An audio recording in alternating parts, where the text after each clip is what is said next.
My literary activities seem curiously vague and sketchy in my memory. I don't think that I really considered myself as a bona fide author.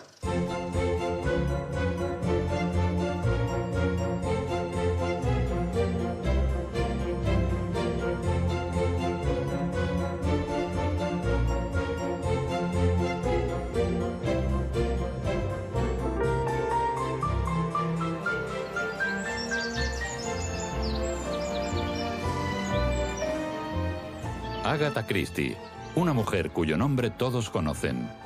A lo largo de su carrera, escribió 66 novelas, numerosos relatos cortos y más de 30 obras de teatro.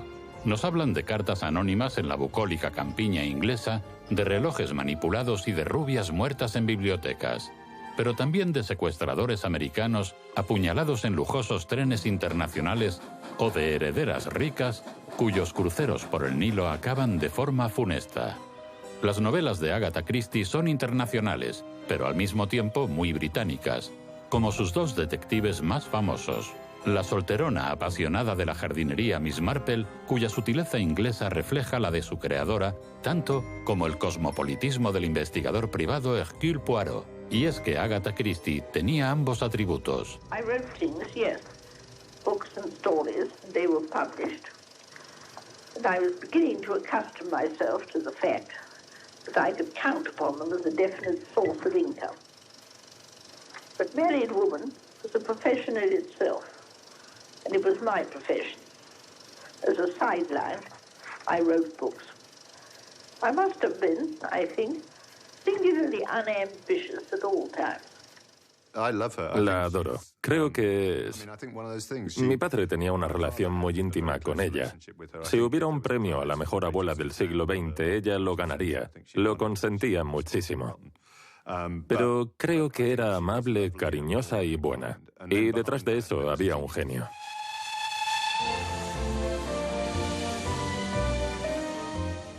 Me sigue sorprendiendo a día de hoy la cantidad de gente inteligente que no adivina la solución de los libros de mi abuela. Descubrí a Agatha Christie cuando iba al colegio con pantalones cortos. Iba a cambiar los libros de la biblioteca y le decía a mi madre: no tenía nada de Georgette Heyer, me he traído una Agatha Christie. Cuando terminé el colegio me había leído toda su obra. Luego pasé a algunos contemporáneos suyos, pero siempre volví a Agatha porque es la mejor. Agatha Christie eligió el asesinato y el homicidio porque amaba la vida. No era la reina del crimen, era simplemente un genio literario. El crimen no le fascinaba, no le producía morbo, sino que estaba llena de vida. La muerte no le interesaba en absoluto. Lo que le interesaba era el género en sí, porque el género era un reto de la literatura. Agatha Christie es una gran figura de la narrativa policíaca. Ha influenciado a muchos escritores y de los que dicen que no, no me fío. Nunca te fíes de un escritor de novela policíaca que niegue la importancia o la influencia de Christie, es mi consejo. Creo que pese a ser capaz de hacer muchas cosas, no parecía un genio torturado. Era mujer de familia y escritora, lo cual me parece alucinante. Era increíble. Me hubiera encantado pasar más tiempo con ella. Envidio bastante a mi padre por eso. Asesinato en el Orient Express, con Hercule Poirot, el detective que se ha traducido a 40 idiomas y se ha convertido en el personaje ficticio más famoso de Agatha Christie. Poirot el belga hizo famosa a la inglesa Christie en todo el mundo. No hay escritora tan excepcional como ella. Creadora de la novela policíaca británica moderna, ha vendido más de 1.000 millones de copias que se han traducido a más idiomas que los de ningún otro autor de la historia. ¿Quién era esta mujer? Alguien que adoraba viajar, curiosa y en cierto modo excéntrica, si bien consciente de la tradición. Una mujer cuya biografía y obra se escribieron con la tinta de los acontecimientos mundiales del siglo XX y que entendía a la gente, sobre todo a los británicos, y sus sensibilidades, como prácticamente nadie más. Nadie puede comprender la vida de Agatha Christie, nadie. Básicamente eliminó todas las pistas que podrían haber hecho posible reconstruir su vida científicamente, y lo hizo a propósito. No quería que la gente supiera cómo era realmente su vida. Su autobiografía es increíblemente romántica. Hay tantas cosas que contar de su larga vida azarosa y apasionada que a Guillaume se le ocurrió la idea de escribir una novela gráfica para intentar descifrar las distintas personalidades de Agatha Christie.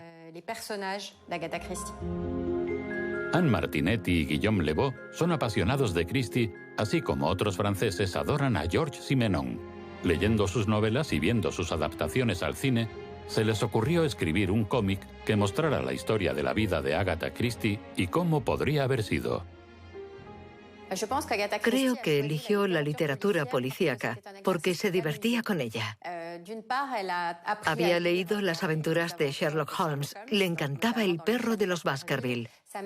Su madre le leía novelas góticas y policíacas.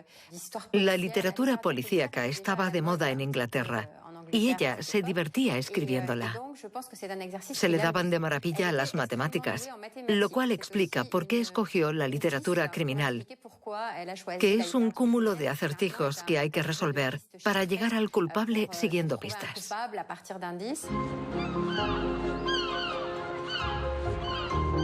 A propósito de seguir pistas, en el idílico núcleo turístico costero de Torquay, en la costa sur de Devon, Agatha Christie es omnipresente.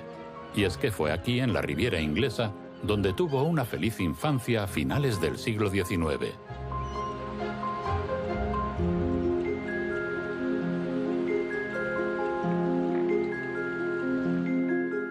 Agatha Mary Clarissa Miller nació el 15 de septiembre de 1890, la tercera descendiente de Clarice Margaret Miller, hija de un oficial del ejército británico, y Frederick Alva, un corredor de bolsa estadounidense.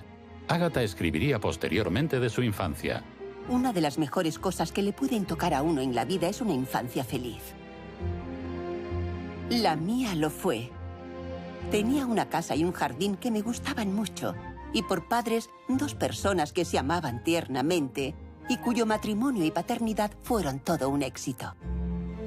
No tengo dudas de que la casa estaba bendita.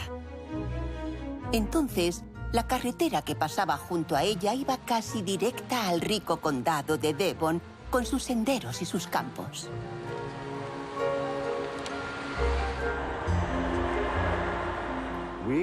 Nos encontramos donde se situaba el hogar de Agatha Christie. Nació justo en este lugar. Por desgracia, tras la Segunda Guerra Mundial, las autoridades decidieron que había que derribarla. Y por supuesto, hoy día se lamenta muchísimo que eso ocurriera. Le encantaban los árboles y se puede decir que en este jardín se forjaba su primera concepción de la creación de historias. Este fue el principio. Se crió en una familia relativamente pudiente. Aunque cuando ella tenía 9 años y su padre murió, descubrieron que sus valores de primer orden no lo eran tanto como pensaban. No fue al colegio, pero eso no era tan raro en las mujeres de entonces. Creo que, debido a que no fue al colegio, quizá pensara diferente del resto de nosotros, lo cual contribuyó a su forma de crear historias. No pensaba en líneas rectas, sino lateralmente. Aunque la muerte de Alva Miller causó a la familia problemas económicos, Agatha se convirtió en una bella joven que acudía a bailes y fiestas y patinaba con sus amigos en el largo muelle del paseo marítimo de Torquay. Cuando mi madre iba con Madge al sur de Francia, yo me quedaba en Ashfield. Entonces descubrí un nuevo deporte y nuevos amigos. Patinar por el muelle era un pasatiempo muy popular. Era joven a principios del siglo XX, muy tímida y atractiva. Acudía a bailes, iba a fiestas, a guateques. Entre sus amigos había muchos hombres jóvenes. pero dejó Torquay con 16 años. Cuando era joven, partió a París a estudiar música y francés. No era lo bastante buena como para dedicarse a la música, y menos mal.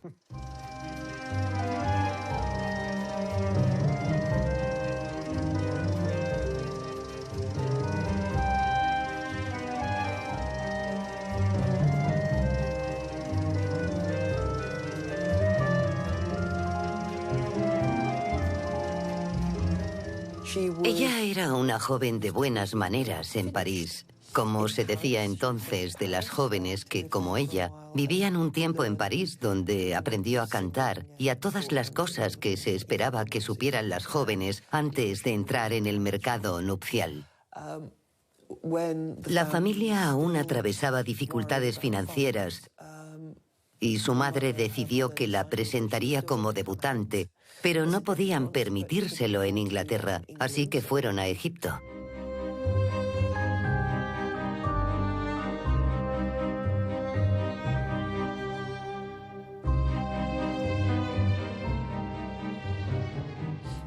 Tenía mucho coraje y mucho tiempo. Siempre existió ese impulso de viajar. En 1911, Agatha Miller incluso tuvo la oportunidad de subir a un aeroplano por primera vez.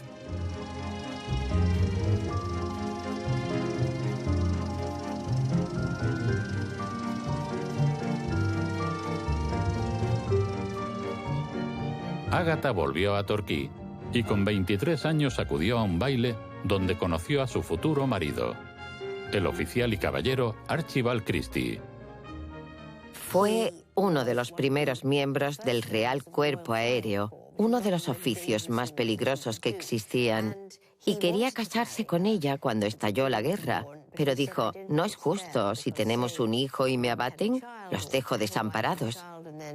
Pero le concedieron permiso para volver a casa solo una Navidad, y se hicieron con una licencia especial para casarse.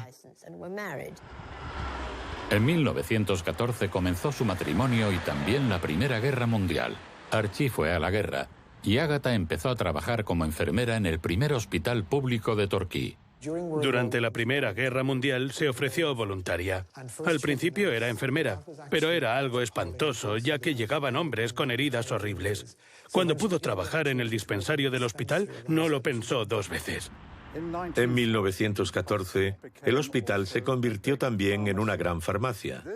Entonces Agatha ambicionaba ser mejor profesional en su trabajo durante la guerra y prepararse como farmacéutica.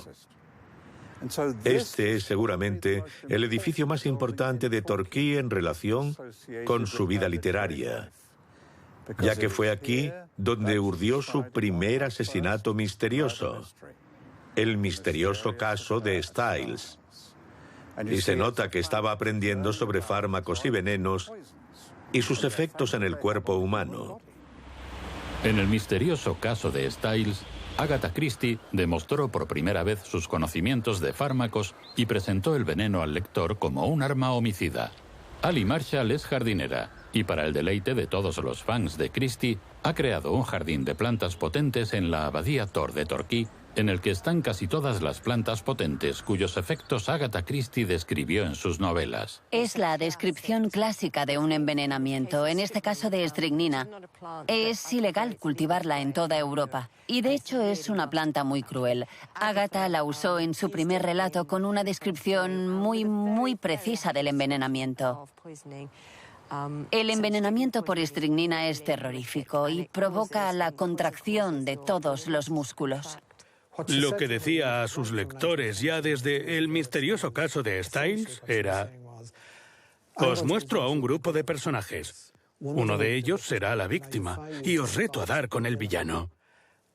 Para hacer el juego más fácil, os daré pistas y pequeños trozos de información, pero os reto a unir todas las piezas y hallar la respuesta hasta que llegue el momento de revelároslo. Eso cautivaba a sus lectores, que aceptaron su desafío durante más de 50 años y siguen aceptándolo. Tenemos, por ejemplo, manzanilla, porque Miss Marple bebía infusiones de manzanilla. Miss Marple suele decir: no me gustan las drogas modernas, son horribles, no quiero saber nada de ellas. Ahí resuena un poco la voz de Agatha. A veces la asaltaba el pánico de haberse podido equivocar y en ocasiones se despertaba en plena noche e iba al hospital para asegurarse de que no había errores y quedarse tranquila antes de que saliera su libro. Todo este jardín está cercado por un seto de tejo, del que se extrae un veneno muy tóxico y desagradable llamado taxina. Y se ha sabido desde siempre que el tejo es venenoso. En uno de mis relatos favoritos, Un puñado de centeno, me temo que el señor Fortescue, un pobre caballero, es envenenado con taxina. Como es tan amarga, se debate cómo lo envenenaron. Piensan que estaba en el café, que es amargo, pero la solución no puede ser más inglesa: la mermelada. Estas son hojas de dedalera. Pero en primavera les salen grandes puntas de flores. No estamos en temporada. Creo que también se las llama chupamieles o algo así, ¿no? Salen en un relato llamado La hierba mortal. En él, un grupo de personas se sienta a una mesa a comer pato relleno de salvia, que por eso la tenemos aquí, y cebollas, que están más allá. Alguien añade hojas de dedalera y las mezcla. Supongo que si coges esto y coges esto y mezclas las hojas en la cesta, no es fácil diferenciarlas. La gran ironía en esta historia es que la persona que recoge las hojas es, en efecto, quien muere a causa de ellas. Pero no os cuento más porque se complica mucho.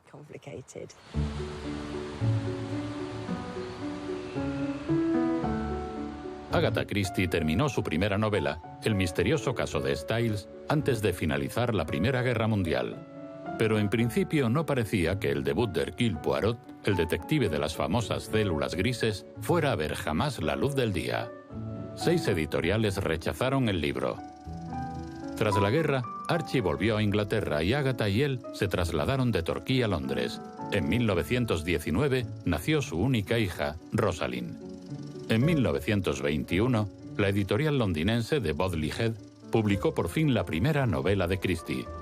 Ese mismo año se le ofreció a Archie el trabajo de viajar por el mundo varios meses para promover la exhibición del Imperio Británico en 1924. Archie aceptó la oferta y Agatha pudo acompañarlo. La mayor aventura de Agatha Christie fue, en mi opinión, viajar por el mundo, cuando, junto a su marido, Archibald Christie, partió en representación de una exposición comercial que tuvo lugar en Londres en 1924.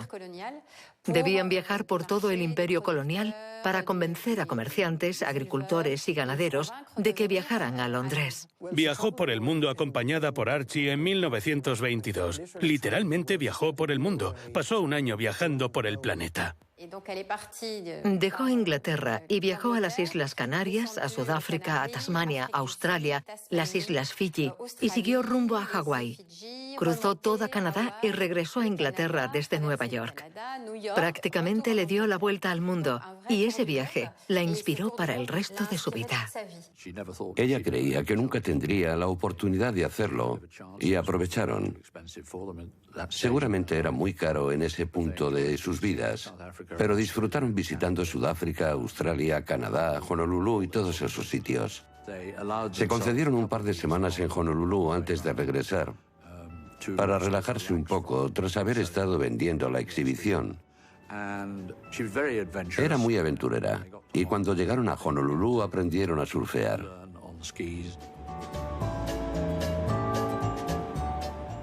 Puede que fuera la primera mujer que surfeó de pie. Me hace mucha gracia.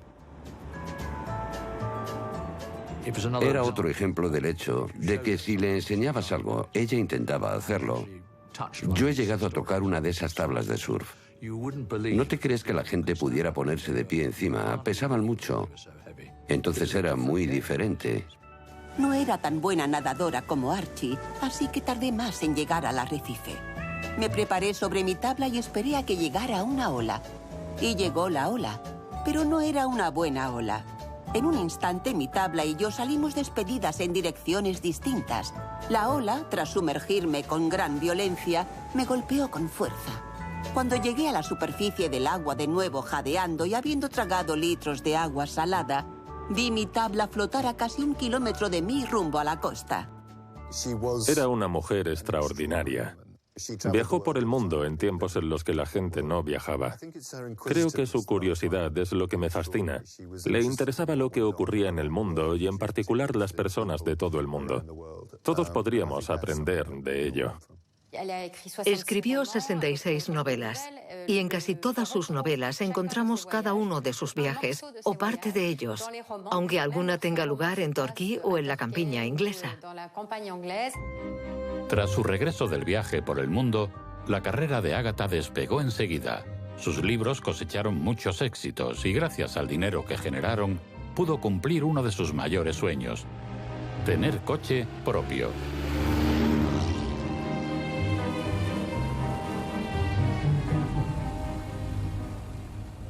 Agatha Christie difiere mucho de la imagen que tenemos de ella. Agatha Christie era una mujer extremadamente moderna para su tiempo. Sin duda, fue la primera mujer inglesa en surfear de pie. Tenía permiso de conducir y quería comprarse un coche propio. Era un acto de libertad total. Quiero tener un coche. ¿Para qué? Para desplazarme yo sola, sin necesidad de hombres ni de nadie. Fue una de las primeras en decir: no quiero que se confunda mi vida personal con mi vida profesional. No quiero interferencias. Quiero tener el control. Y tuvo el control durante toda su vida. Pero en su vida privada se acumulaban las desgracias. En 1926, la amada madre de Agatha murió de bronquitis. Poco después se enteró de que el entusiasmo de Archie por el golf no solo se debía a razones deportivas, sino que también tenía nombre: Nancy. Lo peor fue el golf. Compraron una casa cara cerca de un célebre campo de golf a las afueras de Londres. Y él empezó a jugar. Ella lo intentó, pero no le interesaba mucho. Sentía que lo había descuidado. Y una vez dijo: el deber de una esposa es estar con su marido, lo cual ella no había hecho. Él encontró a otra persona que también jugaba al golf. Ahí acabó su matrimonio. La traición de Archie preparó la escena del capítulo más misterioso de la vida de Agatha Christie. El 3 de diciembre de 1926 se halló su coche abandonado en una cuneta sin rastro de Agatha. Agatha desapareció. Huyó y destrozó su coche. Se golpeó la cabeza y perdió en parte la conciencia de su identidad temporalmente. Si queréis saber la verdad sobre la misteriosa desaparición de Agatha Christie, es fácil. Una vez más, se trataba de una mujer moderna que, ante la traición de su marido, decide reaccionar. Archie tenía que pagar. Esta teoría la respalda el hecho de que Agatha Christie aparcó su coche cerca de donde Archibald, su marido, cometió adulterio con Nancy Neal. Y la incógnita era cómo llegó desde allí al Hotel Harrogate en Yorkshire, donde 13 días después la identificó un miembro de la banda de música. Su marido acudió allí y afirmó: sí, es mi mujer, es la señora Christie. Había padecido una crisis nerviosa, se había evadido de la realidad. Su desaparición causó un pequeño terremoto en Inglaterra. Cientos o quizá incluso miles de personas se pusieron a buscar a Agatha Christie por toda la zona donde había desaparecido. La desaparición de 1926, su cobertura mediática, y la ulterior especulación hizo muchísimo daño a Agatha. Pero si se investiga, como hice yo por primera vez, sorprende el intrusismo de la prensa. Algunos periódicos esbozaban dibujos de cómo sería Agatha Christie caracterizada de hombre. O si tuviera esto o aquello, manipularon sus fotografías. Pero parte de esa gran publicidad hay que reconocer que se debió a que era una escritora de misterio. No cabe duda de que Agatha Christie escogió, al escribir su autobiografía, poner de relieve ciertos hechos y no hacer mención a su famosa desaparición. Dice querer saltarse los episodios más dolorosos de su existencia y pasa directamente al siguiente capítulo. Pero yo diría que no importa realmente qué ocurrió. Era parte de su vida privada. No sabemos si afectó a su escritura en absoluto. No era asunto de nadie más que de Agatha Christie. La única forma de salir airosa era decir que era culpa de su estado, que no se encontraba bien. Ahí dio un paso atrás que responde a un patrón muy victoriano. La mujer que no soporta el engaño hasta el punto de casi sufrir un arrebato de histeria y perder la memoria. Le afectó físicamente. Es un clásico, extremadamente clásico. Y precisamente por esta razón, no me lo creo. Una explicación tan clásica no podía haber salido de la mente de Agatha Christie. La auténtica Agatha Christie se vengó del hombre que la engañó. Y para eso inventó su mejor historia, su propia desaparición. En 1928, Agatha y Archie se divorciaron. Desde entonces, Agatha era responsable solo de sí misma, de su futuro y el de su hija Rosalind. Ese año se publicó su novela El misterio del tren azul. En ese momento pasé de aficionada a profesional. Asumí la carga de una profesión, la de escribir incluso cuando no quieres. Siempre he odiado el misterio del tren azul, pero lo terminé y lo envié a las editoriales, aunque no he estado nunca orgullosa de él. Los años 30 fueron enormemente prolíficos, 3 o 4 libros al año. Asesinato en el Orient Express, El misterio de la guía de ferrocarriles, Muerte en el Nilo, 10 negritos, obras de la Edad de Oro de Agatha Christie. Hay quien piensa que tan solo miraba al cielo. Se le ocurría una trama y la escribía. Escribir libros no es tan fácil. Era el sostén económico en tiempos en los que las mujeres no tenían esa responsabilidad. Durante largas épocas de su vida escribía para ganarse la vida. Fue madre soltera tras divorciarse de Archie. Era responsable del cuidado de mi abuela y sigue económicamente ayudando a toda su familia. Poco después de que se publicara El misterio del tren azul, Agatha Christie emprendió un viaje que marcaría el resto de su vida. Viajaba sola, lo cual para una divorciada a finales de los años 20 rompía con todo lo establecido. Lo primero que hizo fue subir a bordo del Orient Express y viajar a Siria e Irak, donde conoció a Max Mallowan. Es imposible exagerar la importancia de ese viaje para ella. Le infundía mucha curiosidad saber cómo era la vida en todas partes. Tenía en mente visitar Jamaica, que era lo más normal según la tradición. Acudió a una fiesta y en ella había personas que hablaban de lo maravilloso que era viajar a lo que llamaban Mesopotamia.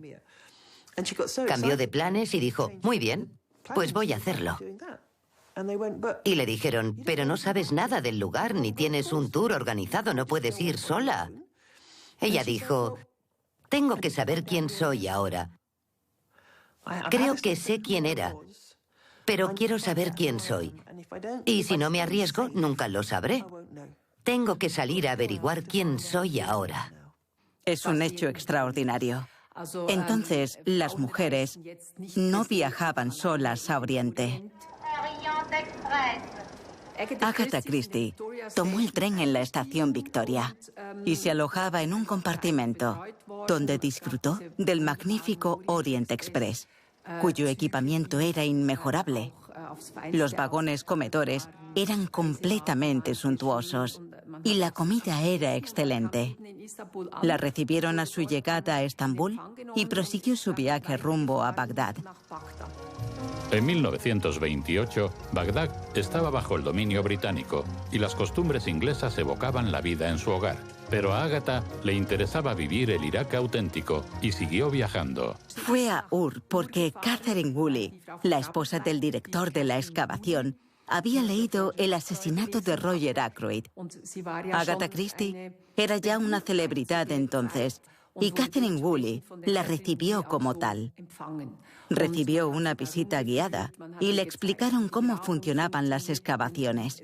Posteriormente, confesaría que ahí nació su amor por la arqueología. Me enamoré de Ur, de su belleza al atardecer y del extenso mar de arena con sus espléndidas tonalidades pálidas de albaricoque, rosa, azul y malva que cambian a cada minuto. Me gustaban los trabajadores, los capataces, los niños de las cestas, los obreros, su técnica y sus vidas. La tentación del pasado me envolvía. El esmero de extraer vasijas y objetos del suelo me insufló el anhelo de ser arqueóloga. Agatha Christie era una aventurera, casi como un Indiana Jones femenino. Imaginad cómo era una mujer que entonces decidía de repente coger el Orient Express y atravesar el desierto en una especie de autobús desvencijado para ir a sitios de excavación ella sola, dejando a su hija. Tenía espíritu aventurero. Así de simple. En 1930, Agatha Christie viajó de nuevo a Ur y Catherine Woolley le había encargado a Max Mallowan que la llevara a visitar algunas zonas de Irak. Iban juntos de excursión y se llevaban muy bien. Una vez tuvieron un problema con el coche que los dejó tirados y tuvieron que quedarse en mitad del desierto varias horas a la espera de poder arreglarlo como fuera. Más tarde, cuando le pidió matrimonio, Max dijo que cuando se percató de que estaba totalmente tranquila, de que conservó la calma estando en el desierto a 50 grados sin alterarse, ahí pensó para sus adentros, esta es mi mujer ideal. Luego tuvo que volver a casa urgentemente porque su hija había enfermado y él la acompañó y eran muy felices juntos. La última noche de su estancia, él le pidió matrimonio. Ella se negó durante un tiempo, bueno, fueron semanas, ya que él era mucho más joven que ella, pero era divertido y la hacía reír. Lo pasaban bien juntos. Agatha tenía 40 años y Max 26. Un hecho que llamaría la atención de muchos, incluso a día de hoy. Max tenía un pequeño documento de identificación que le permitía trabajar en Siria. Y en ese documento se afirma que Max Mallowan nació en 1904. Mientras que en el de Agatha Miller, su apellido de soltera, pone que nació en 1899. Cuando nació en el 90 en realidad. Ese documento demuestra que no quería parecer una esposa anciana. Quería proteger el honor de su marido. Se casaron en 1930. Ella estaba decidida a lograr que su matrimonio fuera un éxito. Los dos se querían mucho, pero había algo más detrás de eso. Querían que su matrimonio fuera una asociación. Y ella deseaba contribuir a la carrera arqueológica de su marido. Ayudó a financiar la carrera de su marido. En ocasiones, cedió los derechos de un libro a una excavación. Por ejemplo, aportó una tercera parte de los fondos de la excavación de Tel Arpachía en 1933. Hay pruebas de que el dinero se donó de forma anónima, pero fue Agatha Christie. Ya como matrimonio, Agatha y Max pasaban de 4 a 6 meses al año en Oriente. Y Agatha no tardó en ser aceptada como miembro de pleno derecho del equipo de excavación.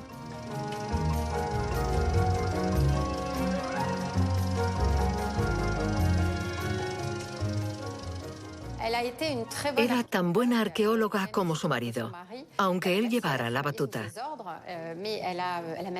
Incluso inventó nuevos métodos para desenterrar distintos artefactos.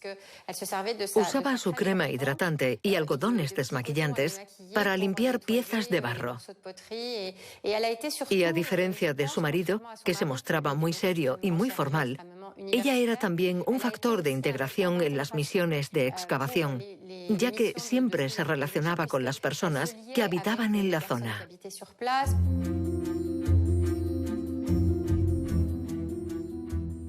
Ella documentaba las excavaciones, tomaba fotografías, era quien creaba todo el material fotográfico. No solo tomaba las fotos, también las revelaba. Fue a una escuela de fotografía muy moderna, donde aprendió las técnicas modernas que Max Mallowan no apreciaba, ya que él quería fotografías rectas y en crudo que indicaran la altura de la pieza de marfil. No quería nada de, como decía él, fotografía moderna de la que hacen ahora, pero a ella le encantaba. La documentación es la parte más importante de una excavación, porque se destruyen todas las capas de suelo y cuando se excava algo ya no vuelve nunca. Por eso sus fotografías tienen un valor incalculable.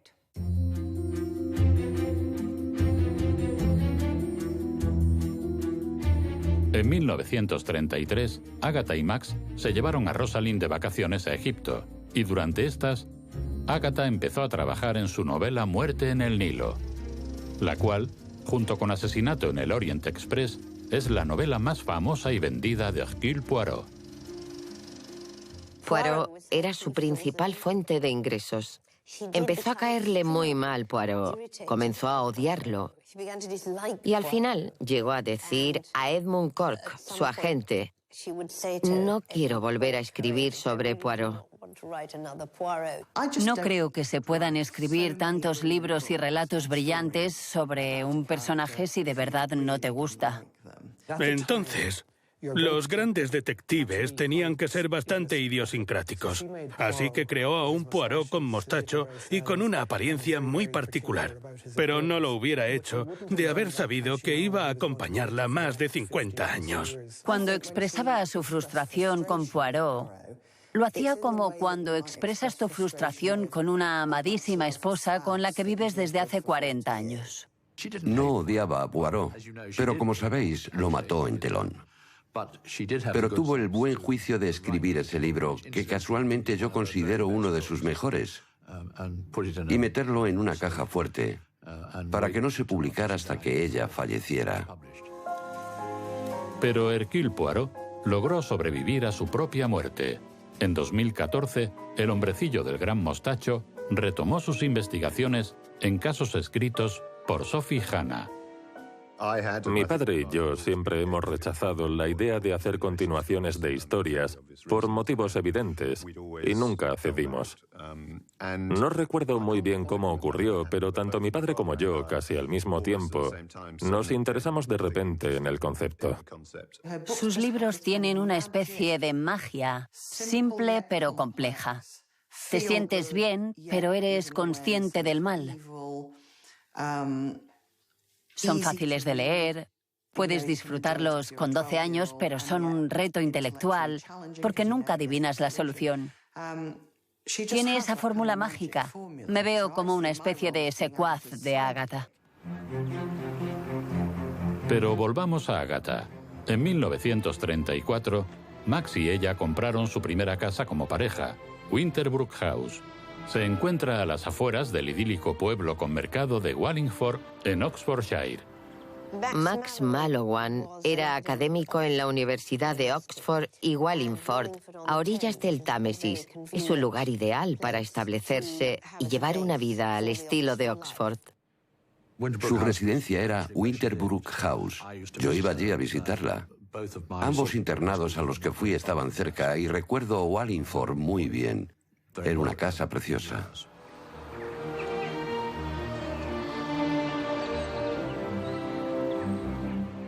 Le encantaban las casas. Tenía un montón de casas y pisos que prestaba a la gente o se los daba. Si bien Winterbrook House era su residencia principal, a Agatha y a Max les llamaba su tierra. En 1938 adquirieron una casa de verano en la costa meridional de Devon, Greenway House, a pocos kilómetros de Torquay, junto al río Dart. Oímos la voz de Agatha Christie en una de sus rarísimas grabaciones. One day we saw that a house was up for sale that I had known when I was young. Greenway House, on the Dart. A house which my mother had always said was the most beautiful property of the many properties on the Dart. Let's go and look at it, I said. It'd be lovely to see it. I haven't seen it since I went there calling with Mother when I was a child. So we went over to Greenway, and very beautiful it was. A white Georgian house, about 1780 or 90, with some woods sweeping down to the Dart below, lots of very beautiful flowers and shrubs.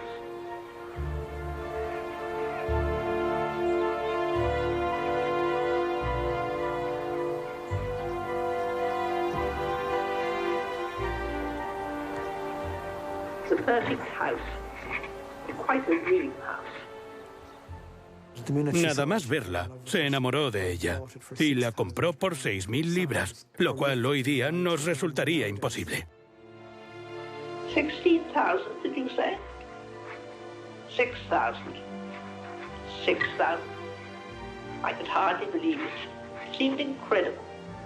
We went back talking about it. Incredible, Chief, I said. It's got 33 acres. Why don't you buy it, Max? It was so startling, coming from Max, that it took my breath away. Pero Agatha siguió el consejo de Max y en verano de 1938 se mudaron a Greenway House, una casa aún repleta de recuerdos de los viajes y las aventuras de la pareja. Venía a estar con su familia. Pasaba temporadas aquí en verano, en Navidad o en Pascua. En Greenway pasaba sus vacaciones. Y creo que, aunque ahora Greenway sea un lugar que se asocia a Agatha Christie, cuando ella vivía no era el caso. La gente cuando viene a Greenway siempre nos pregunta, mirando a su alrededor, ¿dónde escribía sus libros? Y aquí no escribía libros.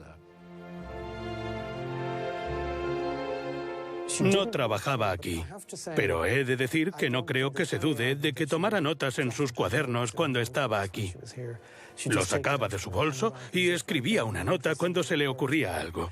No trabajaba del todo, pero sí que hacía ciertas cosas. Era un lugar al que acudía a propósito, no para olvidarse de los libros, sino más bien para centrarse en lo que más le gustaba, que era ver a sus amistades y a su familia, que estaba aquí casi al completo. Ella creció en Devon, cerca de Greenway, así que había una cierta nostalgia, además de querer tener cerca a los suyos. En su autobiografía lo describió como el lugar más bonito del mundo. Solo 1 o 2 sitios más rivalizaban con este de forma muy distinta. Por desgracia, hoy es triste recordarlo, pero Siria era uno de sus lugares favoritos. La casa seguía amueblada con la misma disposición que Agatha Christie le había dado. Y conmueve ver que seguía habiendo cuadros de artistas iraquíes, pinturas fabulosas que trajo cuando vivían en Bagdad.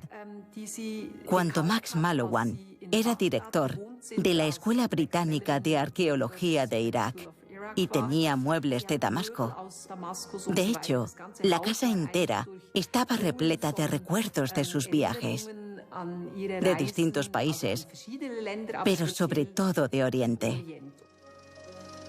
I must mention the first visit we paid to Argentina after an interval of 15 years.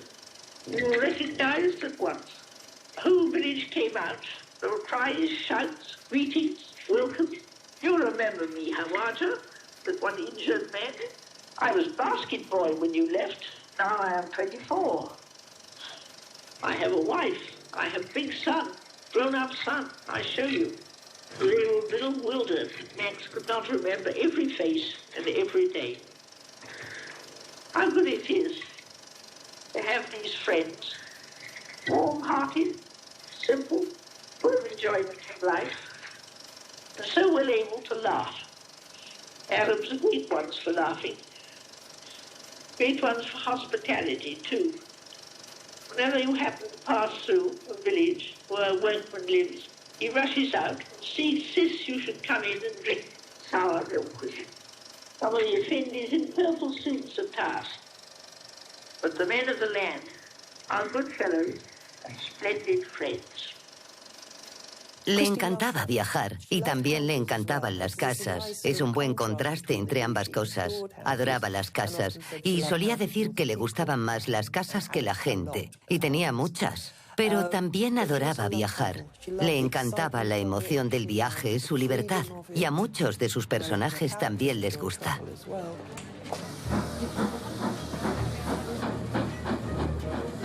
El cosmopolitismo de Agatha se refleja principalmente en Hercule Poirot, pero su sensatez y conocimiento de sus compatriotas británicos se lo transmitió a otra persona, Miss Jane Marple, la sabia e imperturbable mujer soltera que, como se afirma a menudo, guarda cierta similitud con la misma Agatha Christie.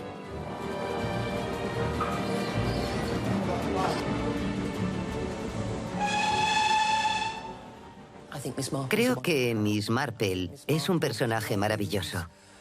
En mi opinión, pide voluntad e importancia para las mujeres de la tercera edad, sobre todo solteras, e implica un alegato sobre la utilidad de las mujeres y su potencial. Siempre dijo que Miss Marple no era ella. No sé si es así. Ciertos aspectos de su ser calaron en Miss Marple. No lo asumía o no quería asumirlo. Christie siempre sostuvo que la aceptación de la, digamos, depravación humana por parte de Miss Marple y todo lo que es capaz de hacer la gente, la heredaba de una de sus abuelas, la típica mujer victoriana. Christie disfrutaba con el hecho de que la gente esperaba que los victorianos fueran personas remilgadas, que nunca hablaban de sexo. Y decía, mi abuelita siempre supo muchísimo de violencia sexual, depravación, robo y todo lo que nunca te esperas que mencione o piense la gente de entonces. Los personajes femeninos fuertes son parte integral de sus novelas. E incluso en su propia vida nunca dejó que las convenciones sociales la limitaran. No obstante, se mostraba bastante escéptica respecto al fenómeno emergente del feminismo. Estoy bastante segura de que dijo que no le impresionaba el feminismo ni lo seguía. Pero claro, el feminismo está en constante cambio. Creo que lo emocionante es que desafiaba y cuestionaba la concepción popular de qué debían ser las mujeres y cómo debían comportarse. Era una mujer muy libre y muy feminista, aún sin proclamarse tal cosa. A mí me chirría tremendamente cuando llaman feminista a mi abuela. No creo que fuera feminista en el sentido moderno, pero sí que era independiente. Fue una de las primeras escritoras mujeres y fue una gran inspiración para las mujeres de su tiempo que querían escribir libros. Pero no solo escribía libros. Sobre todo en los años que sucedieron a la Segunda Guerra Mundial revivió cada vez más su antigua pasión, escribir para teatro y trabajar en él. Agatha Christie era enormemente activa en cuanto a su trabajo para el escenario. Ayudaba a escoger reparto, acudía a los ensayos, hacía modificaciones. Le encantaba el proceso teatral. Era tímida, pero en realidad adoraba la compañía de la farándula. Y al parecer en esa situación se mostraba en su salsa. Aunque Agatha Christie escribió más de 30 obras, hay una que nadie debería perderse: La ratonera. Su mayor éxito hasta la fecha. Desde 1952, públicos de todo el mundo se han concentrado en Londres en busca de la respuesta a la pregunta ¿quién lo hizo? La ratonera es difícil de explicar, porque según la mayoría de lectores, y esto hay que decirlo, no es su mejor obra. Es la típica obra de Agatha Christie. Un grupo de personas están atrapadas en un hotel a causa de la nieve y uno de ellos es el asesino. Es una obra francamente buena. Se trata de algo de un enorme interés histórico, una producción que se creó en 1952. Y eso ya merece halagos. Que se mantenga con vida y que la gente venga a verla. People are always asking me to what I attribute success with the Mousetrap. Apart from replying, which is the chief answer, luck. Because it is luck, especially in theatrical things, it accounts for success. 90% luck at least, I should say. But setting aside my great good fortune, the only reason I can give is that there is a bit of something in it for almost anybody. Gran parte de su éxito, aparte de la obra en sí, se debe a su productor, alguien con un gran manejo de la publicidad. Ideó las fiestas de la ratonera. La anunciaba en los cruceros que hacían escala en el Reino Unido. Y la estuvo vendiendo muchísimo tiempo. Luego llegó al punto en que se autoperpetuaba. Aún se representa hoy día. En 1971, la reina Isabel nombró dama a Agatha Christie. Es la única escritora de narrativa policíaca que ha recibido este título exclusivamente por su trabajo. El 12 de enero de 1976, tan solo 3 meses después de la publicación del último caso de Hercule Poirot, Agatha Christie falleció a los 85 años en su casa de Wallingford. Su última novela de Miss Marple, Un crimen dormido, se publicó póstumamente. Y al final su heroína disfruta resolviendo un caso difícil y de una salud excelente. Yo tenía 6 años cuando murió, así que la recuerdo. En particular recuerdo el día de su muerte. Llegué a casa del colegio y encontré a mi padre a oscuras, especialmente triste, por supuesto. Fue el tema central de todos los informativos de las 6. En ese momento me di cuenta de que no era solo mi bisabuela, que era más que eso. La fama no era entonces lo que es ahora. Creo que ahora mucha gente crece con el deseo de ser famosa. Mi abuela era lo contrario, no quería fama. Quería quedarse en casa, escribir sus libros, estar con su familia, apoyar a su marido, que era arqueólogo. Eso era lo que deseaba. Pese a escribir tanto sobre la muerte, sabía muy bien cómo vivir.